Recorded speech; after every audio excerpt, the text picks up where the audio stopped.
Hello students, welcome to my class. Myself Indu Sapra.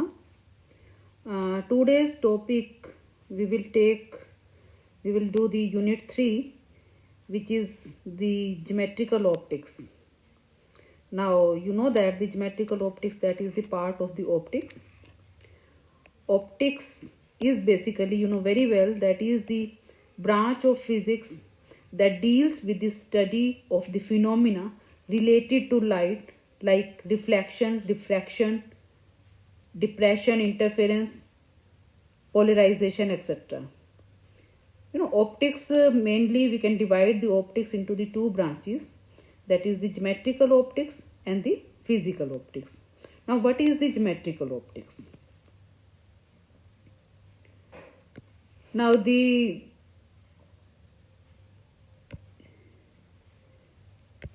geometrical optics, it is that branch of the optics which is related to the study of the optical phenomena without taking into the account of the nature of light.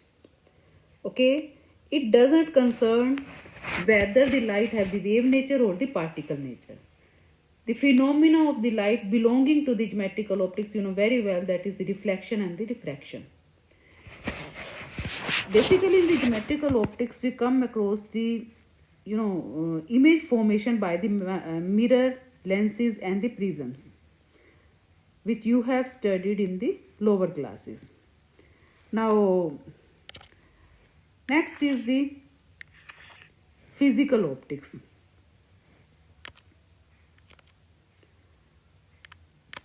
Now, the physical optics, what is the physical optics? Physical optics is the branch of the optics which deals with the optical phenomena based on the nature of light, whether the light is a wave nature or of the particle nature. So when we take care, or when we deal with the nature of the light, phenomena based on the nature of the light, that is the physical optics. You have already studied interference, diffraction, polarization. These are the certain basic phenomena belonging to the physical optics. Okay. In this unit, we will basically study the phenomena methods related to the geometrical optics. Before going through the various methods to study it, we will study some terms related to the geometrical optics. And these are the very simple terms you are using from your lower classes. That is, just see first, beam of light. Beam of light is nothing, that is just the group of the rays of the light which are the adjacent to each other, parallel to each other. Second point, reflection of light. Now what is the reflection of light? It is the phenomena when the ray of light, that is after striking on the surface, returns to the same medium, as that is shown in this figure. This is the reflection of the light. Next is the refraction. So, refraction is when the ray of light that traveling from one medium to the another medium, means bending of the light rays from the path is from one medium to the another medium. As we can see in this diagram, we are having the surface xy with the medium A and the medium 2. We are having the two medium of the different refractive index, and ray is moving from point A to the point B and changing its medium. Okay, so traveling from the one medium to the another medium. So this is the refraction. Next basic phenomena which we can discuss, that you must have studied also the if we want to calculate, the ratio of the sine of the angle of incidence to the sine of angle of diffraction. That is always a constant term, and that is the refractive index of the medium. Okay, so this constant term is known as the refractive index of the medium. Another term which I want to tell you, that is the Fermat principle. So this is the Fermat principle. What is the Fermat principle? This law basically states that a ray of light going from one point to the another by any number of reflection and the refraction opts that path which it takes the minimum time. Okay, that ray will travel, ray एक point से दूसरे point में when it will move, that will go to that path which it takes the minimum time. उसी रास्ते से रे जाएगी जहाँ उसको minimum time लगता है. Okay, so this is the Fermat principle. Now next term which we want to I want to tell you, that is the power of lens. Okay, so power, what is the power of lens? It is defined as its ability to converge or diverge the rays of light. Means how much power it lens having to converge or diverge. So it is measured as the reciprocal of the focal length of the lens. So next term which I want to tell you, that is the very common term that I want to tell you, that is the magnification. So magnification is, it is the extent to which an image formed by lens or the mirror is magnified as compared to the size of the object. Okay, so it is measured as the ratio of the size of image to the size of the object. This is the linear magnification. If we talk about the angular magnification, that is the ratio of the angle subtended by the image to the angle subtended by the object. Okay, this is the term magnification. Next, whenever we are drawing, we are making certain this lens formation images, then we use certain sign conventions. So sign convention, how we follow the sign convention, you know very well, that is the all the distances measured from the optical center of the lens taken as the reference point, and the distance is measured along the direction of the propagation of light taken as the positive, while the direction opposite to the direction of the propagation, those distances are taken as the negative. Okay, so distance, the ray, if the ray is moving in the direction of the propagation, that will be taken as the positive. If the ray is moving opposite to the direction of the propagation, that direction will be taken as the negative direction. Okay, rays of light are always supposed to travel from left to the right. We vertical distance, we always above the x-axis is always taken as the positive, and below the x-axis distances, they are taken as the negative. These were the certain points, or the you can say certain terms which we generally use in the optics. Okay, so basically these terms are used when we are going to study the this different methods in the optics. So let us study the matrix method in the paraxial optics. What is the paraxial optics? Paraxial means the paraxial rays are basically those rays which subtend very small angle with the principal axis.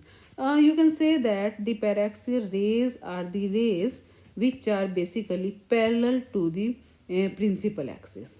Okay, so whenever we want to study certain images formed by the optical system, generally in lower classes you have studied by the way of how the ray is traveling. Okay, but here we are using the different method to study the certain you can say optical system. And optical system generally consists of the large number of these surfaces, refracting surfaces, two or the more refracting surfaces, and the final image that is formed by taking it step by step.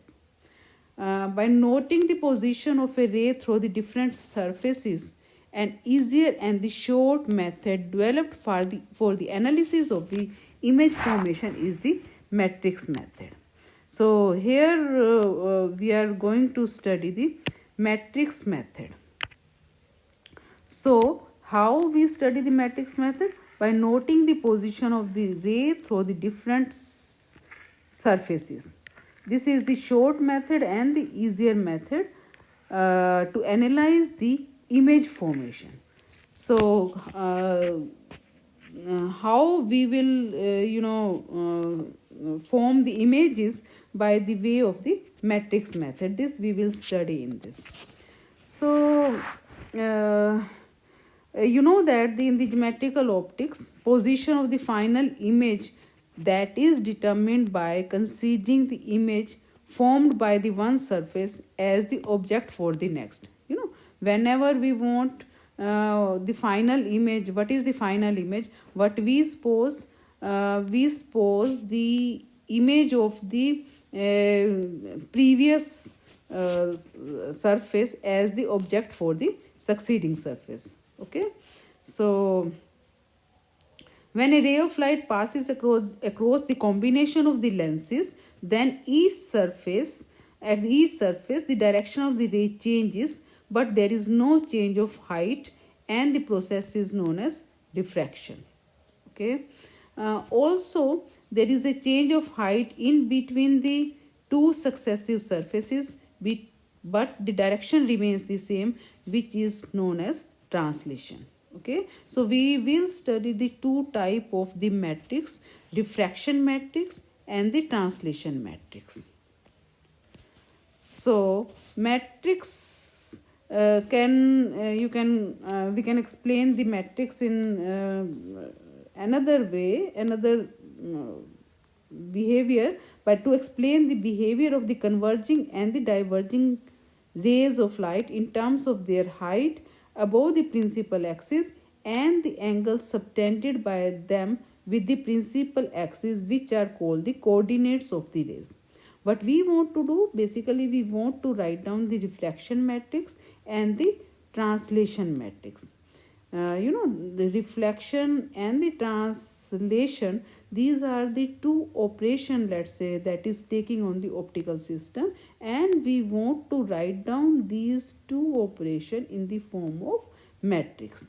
So to write down these two in the form of the matrix, we need to have the certain coordinates. Whenever we want to specify certain point, we need to write down the coordinates. So in case of the this matrix method in the optics, also we need certain coordinates. To define certain ray, we need the coordinates. So the coordinates of the paraxial ray can be, we will find out the coordinates of the ray, and the coordinates of the paraxial ray we will explain in terms of the linear equation, which we will solve by the matrix method. Okay, now let us study about the coordinates, and the coordinates that will be expressed as the linear equation. Okay, those equations will be solved by the matrix method. So basically matrix method, this is a method to study the different operation in the optical system. Okay, so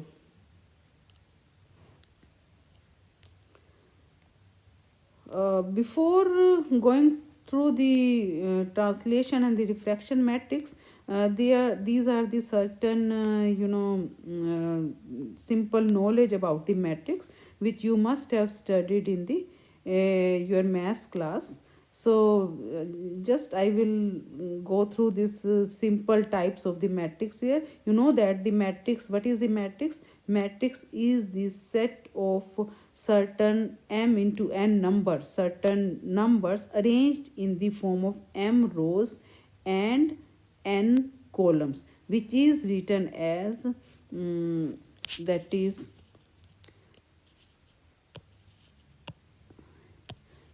is written as m into n matrix. M into n matrix means we are having the m rows and the n columns, and each element of the matrix that is known as the that each digit is known as the element or the entry of the matrix.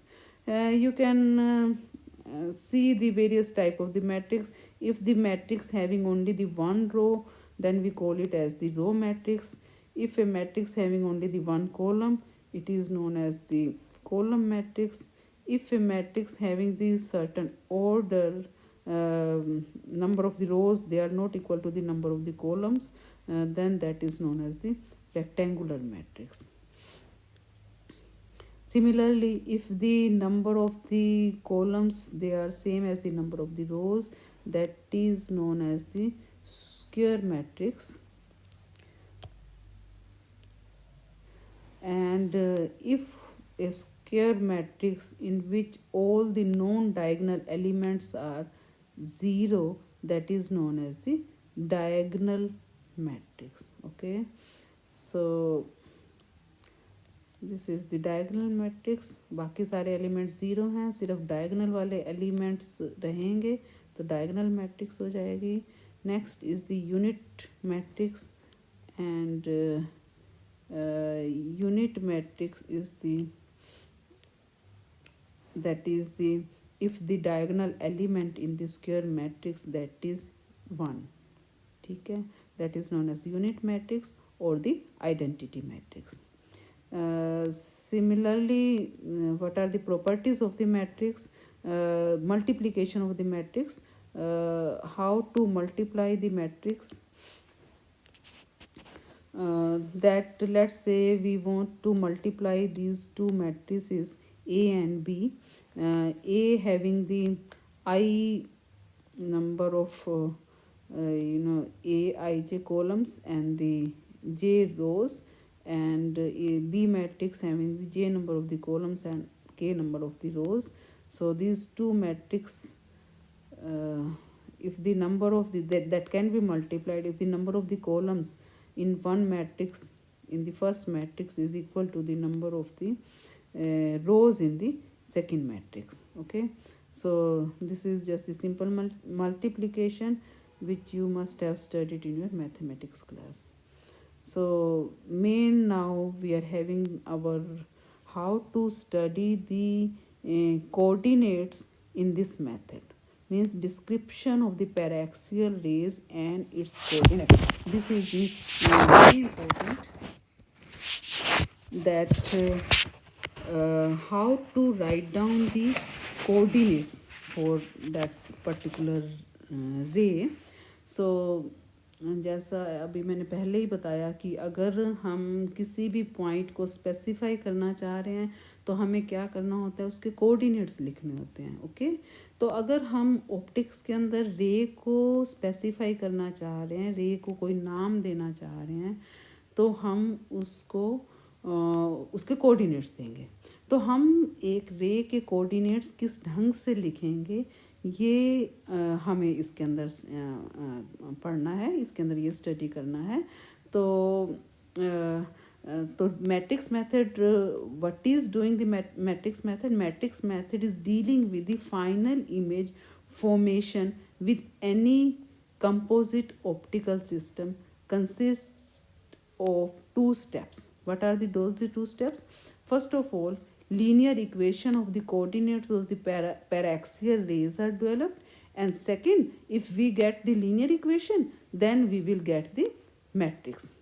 तो सबसे पहले तो we must know about the coordinates.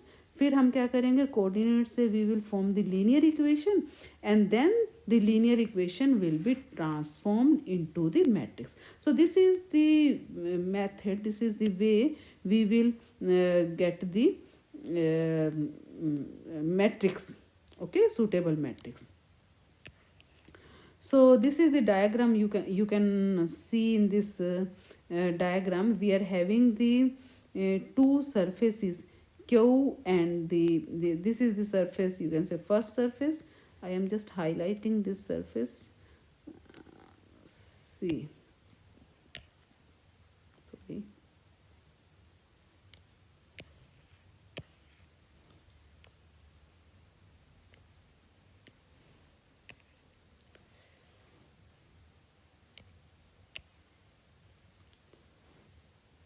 See this diagram.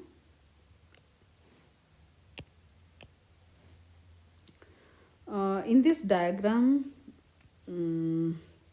we are having the two curved surfaces. Okay, we are having the in this optical system two cylindrical surfaces, and basically x-axis is taken as the axis of the symmetry, which we can say this is the principal axis of the system. X dash is the principal axis of this system, and we will limit our discussion to the paraxial rays. Paraxial rays means that is uh, uh, forming the very small angle with the principal axis, that is almost parallel to the principal axis.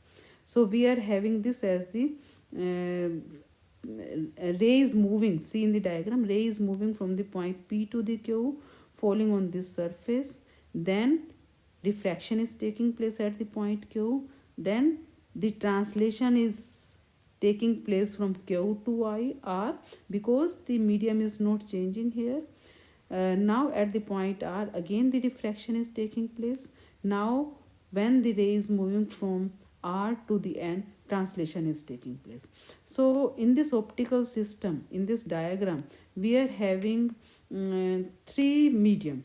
mu1 extreme left side पे, mu2 centre के अंदर optical system के, and mu3 extreme right side पे. So we are having the three, I mean, medium with the refractive index mu1, mu2 and the mu3, and ray is moving from point P to the Q. From the point P to the Q, this is the one ray, and translation is taking place from P to Q. Why the translation? Because the height is changing but the angle is not changing, and the medium is also not changing. Okay, Q point pe what is doing, what is happening, that is refraction is taking place. Now again the ray is moving from Q to the R, translation is taking place. Okay, at the point R, again the refraction is taking place, and from R to N, again the translation is taking place. So these are the operations taking place in this diagram. Now what we want to do, we want to write down the coordinates of the each ray. P Q रे के coordinates या ए point के हम coordinates लिखना चाह रहे हैं. तो अगर मैं if I talk about the point A, coordinates of the point A, then point A is at the y1 distance from the paraxial principal axis. तो y1 basically this is telling you the height of this, and direction is given by the angle alpha, which is this pq is making with the parallel axis. So y1 and the alpha 1, these will be the coordinates of the point A, means these will be the coordinates of point A on the ray pq. Okay, now this in the mu1, the angle which is formed with this incident ray, that is the alpha 1, and the angle formed in this second medium, that is the alpha 2. Now the q point, the refraction is taking place. If I want to write down the coordinates of the point q, then it will be y2. In the medium 1 it will be alpha 1, and in the medium 2 it will be alpha 2. So q point के coordinates, y वाला coordinate same रहेगा y2, और अगर medium 1 की बात करें तो हमारा एंगुलर कोऑर्डिनेट अल्फा 1 हो जाएगा, और मीडियम 2 में हमारा कोऑर्डिनेट अल्फा मीडियम 1 में अल्फा 1 हो जाएगा, मीडियम 2 में अल्फा 2 हो जाएगा. Similarly at the point R it is y3, again in the medium 2 angular coordinate alpha 2, and in the medium 3 it is the alpha 3. Similarly, for the point B, it has written, it has, we have taken here y4, and this is basically this is the alpha 4. 1 minute. This is basically alpha 4, which is equal to alpha 3. Okay, so y b point के coordinates क्या होंगे, y4 alpha 4. Okay, so these are the coordinates of the different points on the different rays, you can say. So if we show these coordinates, see in this table, point A, coordinates of the point A, these x1, y1, these are the Cartesian coordinates, but we have studied these coordinates. These are the coordinates y1 alpha 1. See, alpha 1 किससे relate किया है? Let us take the point A, just as I have told you, y1 alpha 1, y1 alpha 1 is the coordinates of the point A. Okay, point B के coordinates, while at the point B it can be specified, point B के coordinates y4 alpha 4. This was in the third medium. So angle of the inclination made by the ray with the x-axis can be specified by the another quantity, directly angle na leke, we also defined with the another quantity lambda. Lambda is known as the directional cosine, and taken it is taken equal to the mu cos 90 minus alpha. That is, lambda is equal to mu cos 90 minus alpha. That is, lambda is equal to mu sin alpha, because the alpha is very small. So we can write the sin alpha equal to alpha. So we can write it lambda is equal to mu into alpha. Okay, so alpha को lambda की form में भी लिख सकते हैं. Means एक, you can say this is the another notation to write down the coordinates.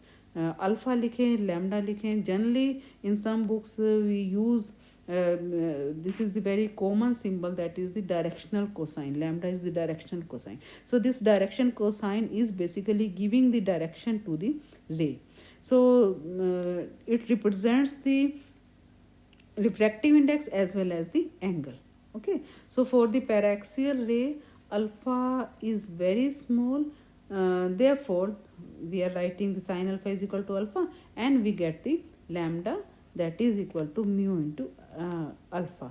So this is giving you the complete information about the ray, in which it is giving you, let's say this is the coordinate of the ray in the medium mu1 of the point A. So this is the giving you the complete information about the ray. y1 is the height at the point A, mu1 is the medium, means refractive index of that medium, alpha 1 is the angle which the ray is making. So basically these are the coordinates which we have studied how to represent a wave.